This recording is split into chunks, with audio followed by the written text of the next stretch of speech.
ভিসাটা। তো explanation proper দিতে না পারার কারণে ওনার পাসপোর্ট থেকে ভিসাটা খুলে মানে সামনে খুলে স্টিকার তুলে তারপর ওকে পাসপোর্ট দিয়ে দিছে। সো ভাব। আসসালামু আলাইকুম এভরিওয়ান। আজকে হচ্ছে ডকুমেন্টেশনের ব্যাপারটা নিয়ে কথা বলবো, যে এম্বাসির মধ্যে আমাদের কোন কোন ডকুমেন্ট দেওয়া উচিত। এই জিনিসটা খুবই ইম্পর্ট্যান্ট, কারণ এখন সবাই অফার লেটার পাচ্ছেন, ডকুমেন্টগুলো রেডি করে এম্বাসিতে যাওয়ার প্রস্তুতি নেবেন। সো এইখানে আমরা অনেকেই কনফিউজড হয়ে যাই যে অন্যান্য দেশের ক্ষেত্রে বিভিন্ন ডকুমেন্ট লাগে, এইখানে কোনগুলো লাগতে পারে। এখানে আসলে এত বেশি ডকুমেন্ট লাগে না। তো যেই জিনিসগুলো লাগে এবং যেই জিনিসগুলো কিছু অপশনাল থাকে, ওই জিনিসগুলো আমরা লিটনের এক্সপিরিয়েন্স থেকে শুনবো। লিটন হচ্ছে ফার্স্ট দিকে এম্বাসি ফেস করে এবং হচ্ছে তার প্রথম দিকে পল বলে দিত যে আসলে তারা কোনগুলো চাচ্ছে বা কোনগুলো দরকার নাই। সো এখন লিটন যেগুলো বলবে তার এক্সপিরিয়েন্স থেকে হচ্ছে সে একদম পল উনি কি চাইতেছে ওনার দিক থেকে সে বলবে। তো ওয়েলকাম লিটন। তো তোমাকে অনেক ধন্যবাদ আসার জন্য। তুমি এখন হচ্ছে তোমার একটু পরিচয়টা দাও, দিয়ে তারপর হচ্ছে তুমি তোমার পিছনে একটু ব্যাকগ্রাউন্ড একটু বলবা, তুমি কখন অ্যাপ্লাই করছিলা, কিভাবে। আসসালামু আলাইকুম, আমার নাম লিটন। আমি পলিটেকনিক ইউনিভার্সিটিতে ব্যাচেলর ইন কম্পিউটার সায়েন্স পড়তেছি। ধন্যবাদ জাভেদ আমাকে যুক্ত করার জন্য তোমার ভিডিওতে। তো আমরা কথা বলছিলাম হচ্ছে যে আমাদের প্রসেসিংটা কিভাবে আগাইছে এবং পল কি বলছে। শুরুর দিকে হচ্ছে আমি বলি যে আমার অ্যাডমিশনটা আমি কোন ধাঁচে গেছি।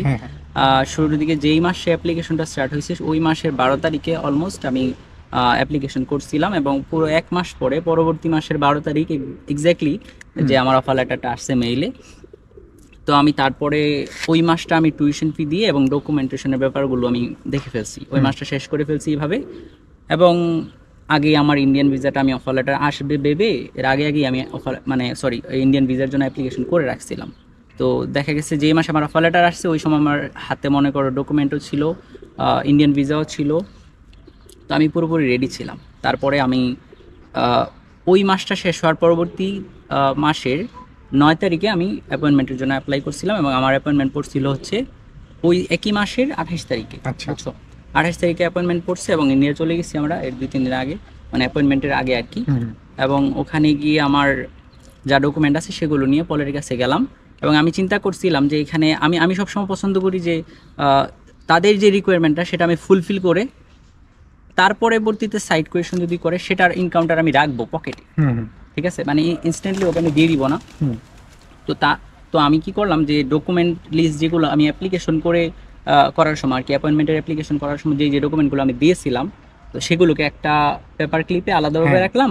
আর আলাদাভাবে আমি ওই মানে রিলেটেড কিছু কোয়েশন যদি করে তার জন্য আমার কাছে যা ডকুমেন্ট ছিল সেটাকে আলাদা একটা পেপার ক্লিপে আমি রেখে দিয়েছি আমার ফাইলে। বলা যায় দুইটা বান্ডেল রাখছিলাম। হ্যাঁ, দুইটা সেপারেশন করছিলাম, যে একটা সেপারেশন আমি ইনস্ট্যান্টলি ওকে দিব যেটা ওর দরকার, আর আরেকটা সেপারেশন আমি মানে ইউজ করব ইনকাউন্টার হিসেবে, ঠিক আছে। এখন আমি যখন ইন্টারভিউ দাঁড়াই, তো প্রথমত আমার তো ইম্পর্টেন্ট ফাইলটা আমি দিছি, দিয়ে পরবর্তীতে আমি আসলে আবার ওই যে ফাইলটা মানে সাপোর্টিং হিসেবে রাখছিলাম ওইটাও কিন্তু আমি দিয়ে দিচ্ছি, সাথেই দিয়ে দিছি। তো উনি দুইটাই নিল, নিয়ে প্রথমটা খুব আস্তে আস্তে দেখতে থাকলো, একটা করে প্রত্যেকটা পেজ খুলে উনি দেখতেছে যে এখানে কোন কোন পেপারগুলো ওনার ইম্পর্টেন্ট, ওগুলো উনি রাখতেছে পাশে।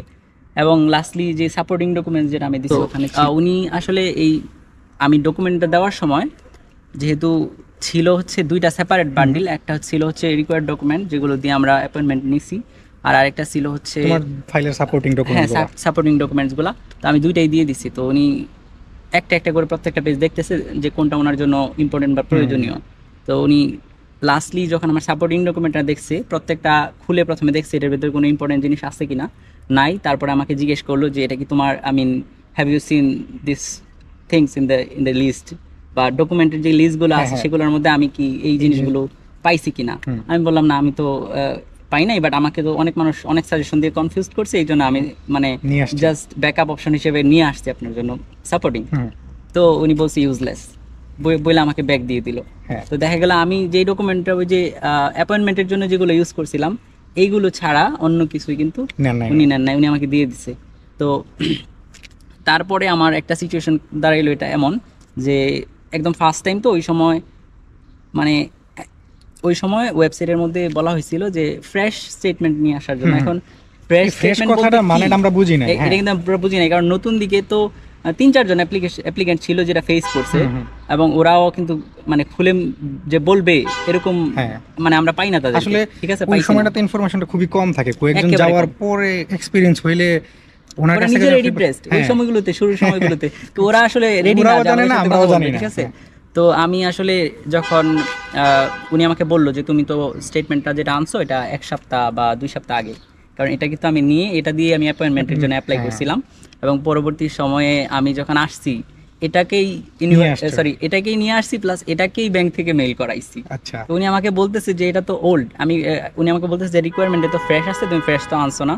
আমি কই স্যার আমি তো আসলে এটা বুঝতে পারি নাই যে ফ্রেশ মিন্স যে নিউ। নিউ। তো উনি বলছে যে তাইলে তুমি ইয়েতে কি দিছো, কি বলে অ্যাপয়েন্টমেন্টে কি দিছো, সরি না না ইমেইলে ব্যাংক থেকে মেইল করাইছো যে ওইটাতে কি দিছো, আমি বলছি স্যার সেম দিছি। উনি বললো যে so that one would be the same bullshit, ঠিক আছে, এরকম একটা সিচুয়েশন হইলো। আমি আসলে ঘাবড়াই নাই, ঘাবড়াবো না, ঠিক আছে। তো আমি বললাম স্যার ওকে, সো তাহলে আমি আমি ভুলই করছি, এখন এটা সমাধানটা কি হতে পারে, তো তুমি আমাকে এখন নতুন স্টেটমেন্ট দিতে হবে। এখন আমি তো আসলে ভাবছি না যে আমার ব্যাংক কি আমাকে এখানে থেকে কি দিবে, বা আমার তো ডাবল এন্ট্রি ছিল না, আমি তো যাইতেও পারবো না, তাই না। তো আমি জিজ্ঞেস করতেছি যে স্যার আমি যেহেতু চলে আসছি, সো আমি কিভাবে আপনাকে প্রোভাইড করবো নতুন একটা। তো উনি বলতেছে যে দেখো ব্যাংক স্টেটমেন্টটা তো একটা ব্যাংক স্টেটমেন্টের মেয়াদ থাকে 3-4 দিন, সেই জায়গাতে তুমি যেটা আনছো এটা তো ওল্ড, আমি তো জানি না এই টাকাটা এখন আসছে কিনা তোমার অ্যাকাউন্টে। তো আমি বলতেছিলাম যে স্যার আসলে আমার টাকাটা অ্যাকাউন্টেই আছে সত্যি, এখন আমি কিভাবে জিনিসটাকে সলভ করতে পারি, যেহেতু আমার ট্যুরিস্ট ভিসা, আমি যাইতে তো পারবো না। তো উনি বলতে সিঙ্গেল এন্ট্রি ছিল না? হ্যাঁ হ্যাঁ সিঙ্গেল এন্ট্রি। তো বলতেছিল যে কল ইউর ব্যাংক অ্যান্ড তাদেরকে বলো যে আমার এখানে মেইল করে একটা পাঠাতে। তো আমি বললাম আচ্ছা স্যার, সো আইল ট্রাই। তো পরে উনি যে রিকোয়ার্ড ডকুমেন্ট যেগুলো আছে সেগুলো তো রাখলো, আর বাকিটা তো ব্যাক দিয়ে দিছে। এই রিকোয়ার্ড ডকুমেন্টগুলো একটা একটা করে রেখে বলছে তোমার অ্যাপ্লিকেশন ফি দাও। অ্যাপ্লিকেশন ফি দিলাম, সরি মানে ভিসা ফিটা আর কি। তারপরে একটা সাইন করাইলো, পরে আমাকে বললো যে চলে যাও, ঠিক আছে। তো আমি চলে আসছি, চলে আইসা এখন বের হওয়া মাত্র আমার একটা ফ্রেন্ড ছিল সিলেট, তো ওখানে কল দিছি, কল দিয়ে পরে দিয়ে ব্যাংকে পাঠাইছি। ব্যাংক ইনস্ট্যান্টলি বের হওয়ার 1 ঘন্টার মধ্যে মেইল করে আবার পাঠাইও দিছে, সলভ হয়ে গেছে ইস্যুটা, ঠিক আছে। কিন্তু সমস্যা কি হয়েছে যে পরবর্তী দিনে আমি বাসায় যখন আমি ডকুমেন্ট ব্যাক নিছি ওইগুলা গুনে দেখলাম যে এখানে আসলে আমার সার্টিফিকেটের 4টা কপির 1টা কপি আমি মানে না দিয়ে উনি হয়তো বুলেট ব্যাগ দিয়ে দিছে আর কি, মানে 4টা কপি রাখে নাই। মানে হচ্ছে এসএসসি এইচএসসি হ্যাঁ সার্টিফিকেট 4টা না, 4টার মধ্যে একটা মিস করছে, একটা সার্টিফিকেট মিস করছে।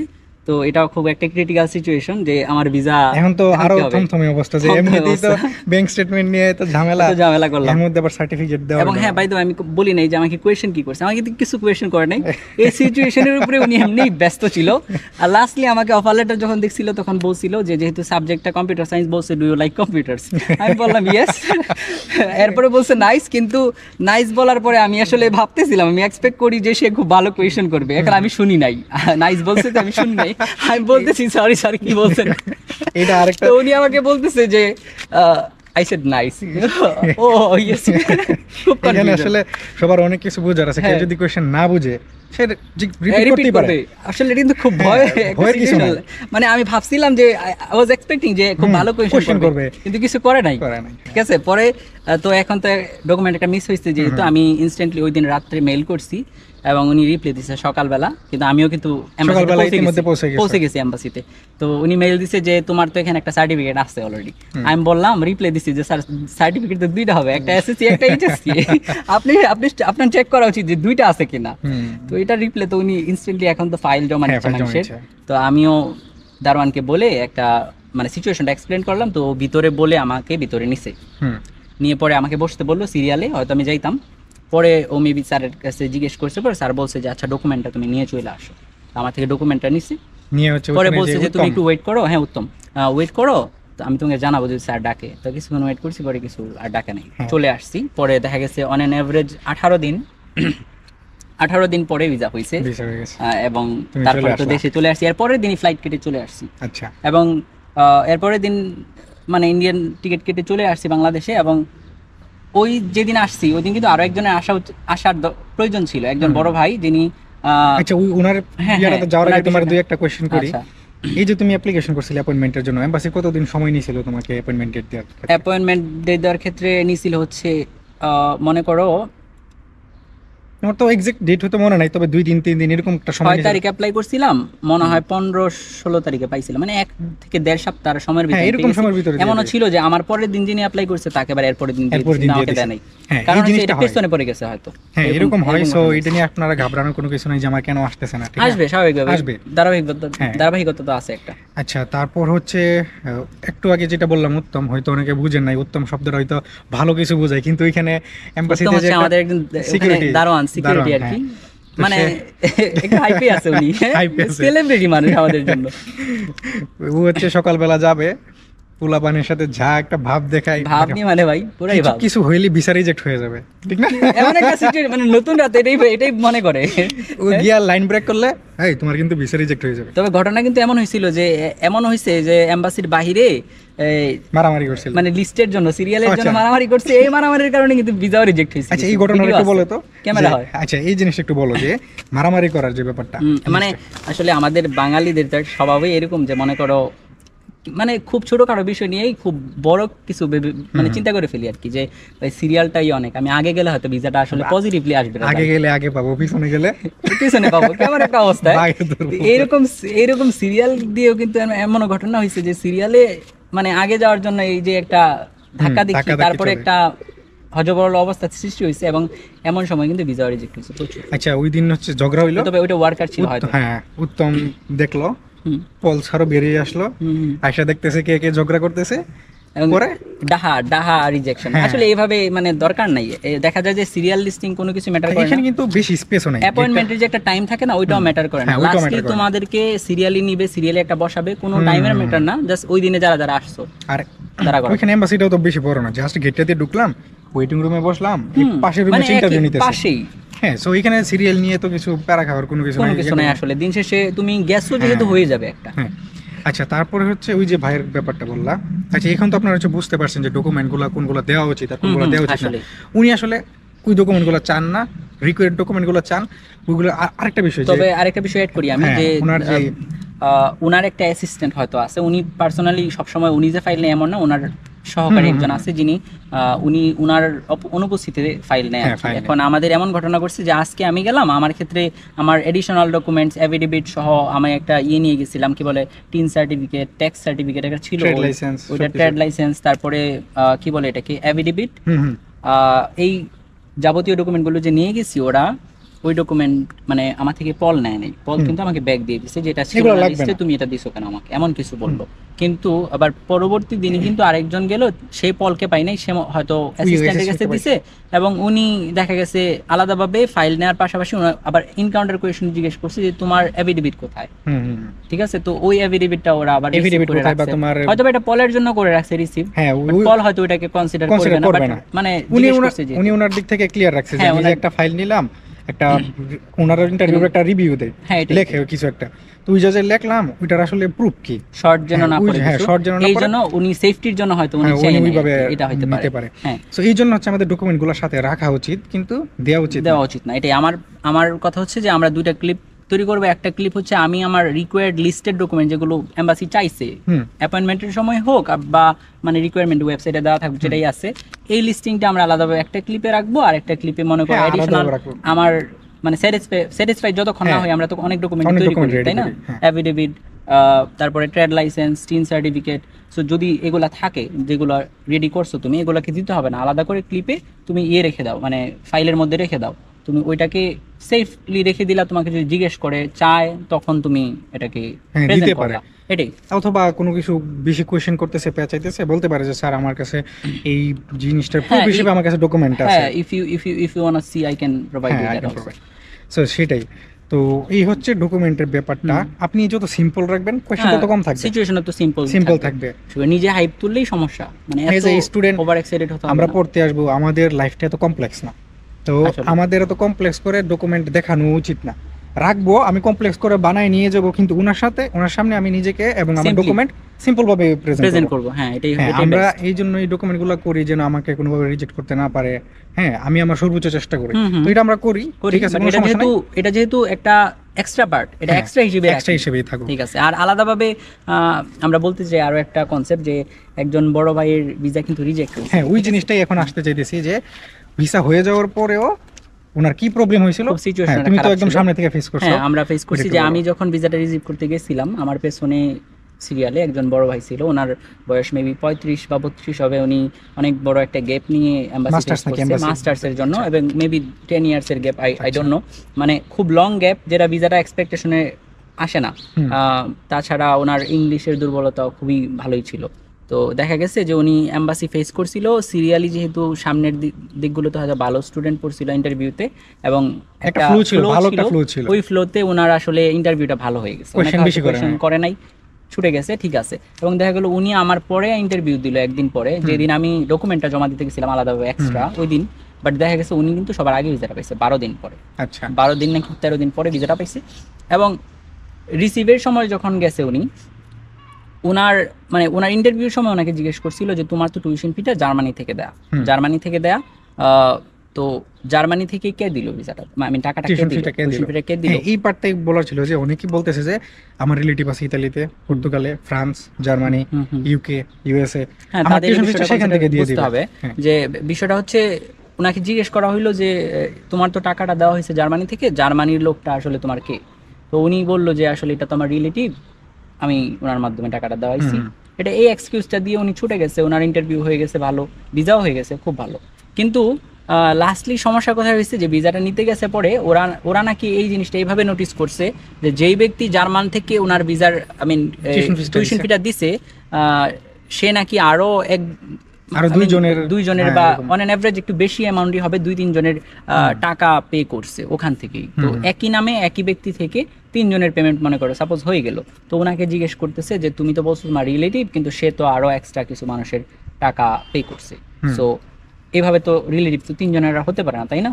হ্যাঁ। তো ওনাকে জিজ্ঞেস করছে যে তুমি এখন এটা এক্সপ্লেনেশন দিয়ে যাও যে এই ব্যক্তিকে, এটা প্রপার এক্সপ্লেনেশন দিয়ে ভিসাটা নাও, ভিসা হয়ে গেছে, রিসিভে গিয়ে কোয়েশ্চন ওরাও দিতে চাই, হ্যাঁ দিতে চাই, তুমি প্রপার একটা কনফিডেন্টলি প্রপার একটা হ্যাঁ। এক্সপ্লেনেশন দিয়ে তাদেরকে স্যাটিসফাই করতে পারলে ভিসাটা তোমাকে দিয়ে দিবে। বাট উনি হয়তো পাসপোর্টে তো ভিসাটা লাগানো, হ্যাঁ লাগানো, কিন্তু এখন উনি ভয় পেয়ে গেছে, প্লাস ওনার তো আমি বললাম যেহেতু যে অনেক বড় গ্যাপ আছে, প্লাস ইংলিশে এত ভালো ছিল না, সিম্পলি হয়ে গেছিল ভাগ্যের জুড়ে। কিন্তু সমস্যাটা কোথায় হলো যে উনি এই এক্সপ্লেনেশনটা দিতে পারে না, ভয় পেয়ে গেছে। সো মানে আলটিমেটলি উনি হয়তো বাইরে চলে আসছে কনফার্মেশন ক্লিয়ার করার জন্য কারোর সাথে, যে সিচুয়েশনটা এইভাবে বিপদে পড়ছি এরকম একটা। তো এক্সপ্লেনেশন প্রপার দিতে না পারার কারণে ওনার পাসপোর্ট থেকে ভিসাটা খুলে, মানে সামনে খুলে স্টিকার তুলে তারপর ওকে পাসপোর্ট দিয়ে দিচ্ছে। সো ভাবতে পারো যে মানে তুমি ভিসা হয় না ওটা একটা এক্সপেকটেশন, ওটা হতেই পারে, বাট এমন লেভেলে ভিসা হবে না এটাকে ভাবে যে ভিসা হয়ে গেছে, স্টিকারও হয়ে গেছে, আমার সামনেও চলে আসছে, বাট তোমার দিল না, স্টিকার দিলা ছেড়ে দিল, মানে খুবই ব্যাড একটা সিচুয়েশন ফেস করলো আমি মনে করি। এটা কিন্তু খুবই আচ্ছা, এই জিনিসটা আসলে স্টুডেন্টদেরকে জানা উচিত, কারণ এখন অনেকেই এজেন্সি থ্রুতে অ্যাপ্লাই করছে। হ্যাঁ, এজেন্সি হচ্ছে তাদের সুবিধা অনুযায়ী হয়তো দেশ থেকে পাঠাইতে পারে, না পারলে তারা হয়তো বাইরে থেকে। আমি মনে করি যে যেহেতু দেশের মধ্যে এত স্টুডেন্ট অ্যাপ্লাই করার প্ল্যান করতেছে এবার বা আসতেছে, তো মনে করি না যে সবাই ফাইল খুলে পাঠাতে পারবে, কারণ দেশে তো সবসময় এই সিচুয়েশন সমস্যা থাকে। যদি কেউ না পাঠাইতে পারে, তার আসলে উচিত যিনি পাঠাই দিতেছে তার সাথে তার কমিউনিকেশন রাখা, প্লাস হচ্ছে তার কিছু ডকুমেন্ট, ধরো তার সাথে অন্তত ফোনে, হোয়াটসঅ্যাপে বা ফেসবুকে কানেক্ট থাকে, তার সম্পর্কে কিছু ইনফরমেশন জানা। এমন মানুষ থেকে পাঠানো উচিত যে একটাই পাঠাইছে, এমন না যে 10-15 জনের পেমেন্ট নিয়ে কোনো কারণে যদি এমবাসিতে প্রবলেম হলো, সমস্যা, ধরো আমার প্রবলেম হইলো, আমি বললাম যে আমার হচ্ছে উনি আমার কাজিন হয়, উনি আমাকে পাঠিয়ে দিয়েছে, হ্যাঁ, তো তোমার কাজিন হয়, তোমার প্রুফ কি, বা ওর রেসিডেন্স কার্ড অথবা ওর সাথে ওর কিছু একটা প্রুফ দেখাও। বা তাছাড়া যদি মনে করো রিলেটিভ বলে পার পাইলা না ভিসা, এমন সিচুয়েশন হলো যে উনি আরো কয়েকজনের পে করছে, তখন আমার মতে এখানে লয়াল ভাবে যাওয়া উচিত, বলা উচিত যে আসলে ভয় পাওয়ার কিছু নাই, এক্সপ্লেনেশন দিতে হবে সিচুয়েশনের উপর। আমাদের দেশে এরকম ডলার সংকটের কারণে দিতে পারতেছি না, হ্যাঁ, দেওয়ার পসিবিলিটি আছে দেশ থেকে, কিন্তু গভর্নমেন্ট আমাদেরকে এইভাবে অ্যাপ্রুভ করতেছে না, হ্যাঁ টাইম নিবে অনেক, সেই জন্য আমরা কোনো ওয়ে না পেয়ে আমরা হচ্ছে রিচ আউট করছি আমাদের রিলেটিভ বা যারা পে করে দিতে পারবে এরকম একজন ব্যক্তির কাছে। এখন উনি যদি বেশিও পে করে থাকে আরো কিছু মানুষের, সেই ক্ষেত্রে এই এক্সপ্লেনেশনটা প্রপারলি দিলে স্যাটিসফাইড করতে পারো, তাহলে হয়ে যায়। এবং ভয় পেয়ে গেলে ভয় না পেয়ে এই জিনিসটা যদি বুঝায় বলে যে আমাদের দেশে প্রবলেম,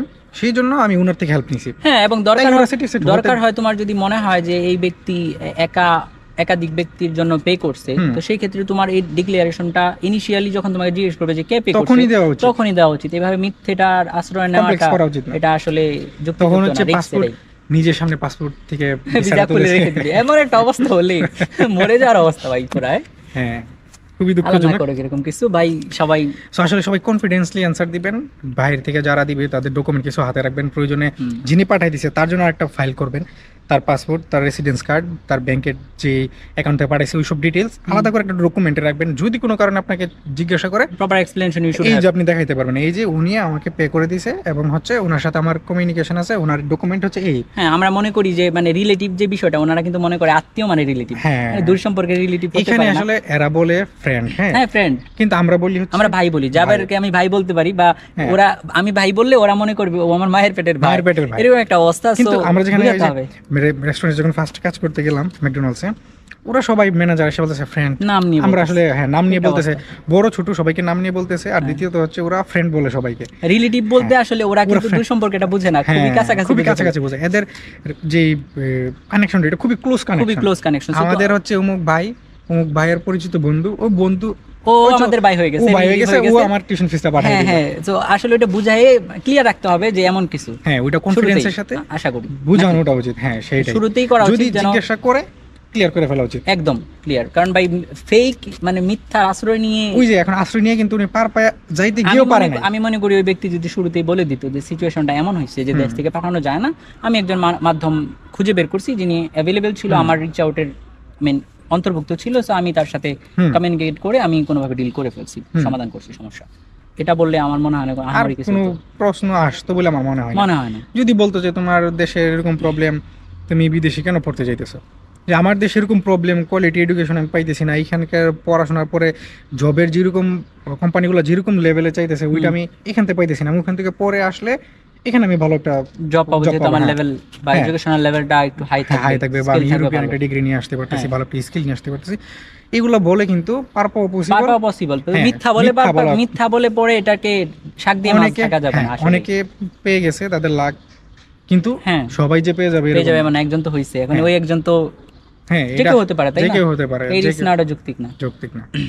তো আশা করি আপনারা অনেক কিছু নিয়ে একটা ধারণা পাইছেন, ডকুমেন্ট, তারপর হচ্ছে বাইরে থেকে টিউশন ফিস দেওয়া, এই জিনিসগুলো অনেকে জিজ্ঞাসা করতেছিলেন, যেহেতু অফার লেটার আসতেছে। হুম। তোমাকে অনেক ধন্যবাদ, কারণ এই ইনফরমেশনগুলো আসলে সচরাচর সবাই বলতে চায় না, সবাই শেয়ার করতে চায় না। তো তুমি শেয়ার করার জন্য অনেক ধন্যবাদ। আই হোপ স্টুডেন্টরা ভালো একটা গাইডলাইন পাইছে।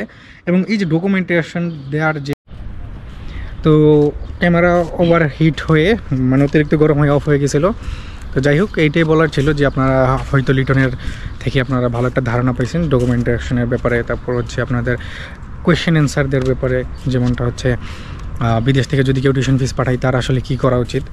সো এইভাবে আগাবেন, কনফিডেন্স রাখবেন। আর একজন জিজ্ঞাসা করছিল কোয়েশ্চেনগুলোর হুম। উত্তর কতটুকু রাখা উচিত, কত বড় করা উচিত না ছোট করা উচিত। এত বড় এক্সপ্লেনেশন দেওয়ার দরকার নেই, তোমার নিজের সেলফ স্যাটিসফ্যাকশন যেই লাইনে হয়, তোমার কাছে যেটা একটা মানে প্রপার এক্সপ্লেনেশন তোমার কাছে যেটা আছে ওইটা দিতে হবে। এক আর্টিফিশিয়াল ভাবে কোথাও থেকে অ্যাডাপ্ট বলার করে নিয়ে দরকার দরকার নাই।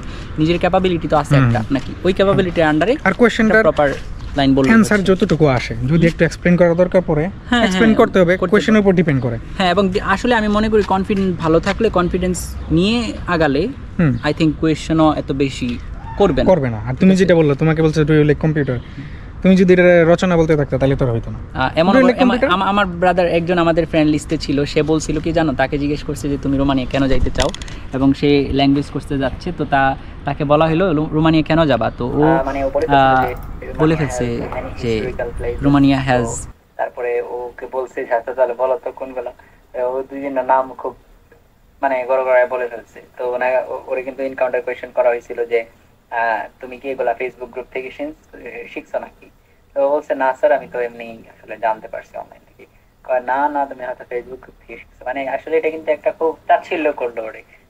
এই জিনিসগুলো আসলে গড়গড়িয়ে বলার বিষয়টা পজিটিভ সাইড না, প্লাস হিস্টোরিক্যাল প্লেসের সাথে তুমি যে পড়বা সেটা তো কোনো মানে মানে ম্যাচিংস হইতেছে না, তাই না? কিন্তু এমন কিন্তু না যে যাকে জিজ্ঞেস করছিল এগুলো এনকাউন্টার করে তারপর তাকে বাগিয়ে মানে যে যেতে বলছিল সে ল্যাঙ্গুয়েজ করতেছিল এবং তার যে ভিসা যে হয় না এরকম না, কিন্তু তার ভিসা হয়েছিল, ঠিক আছে।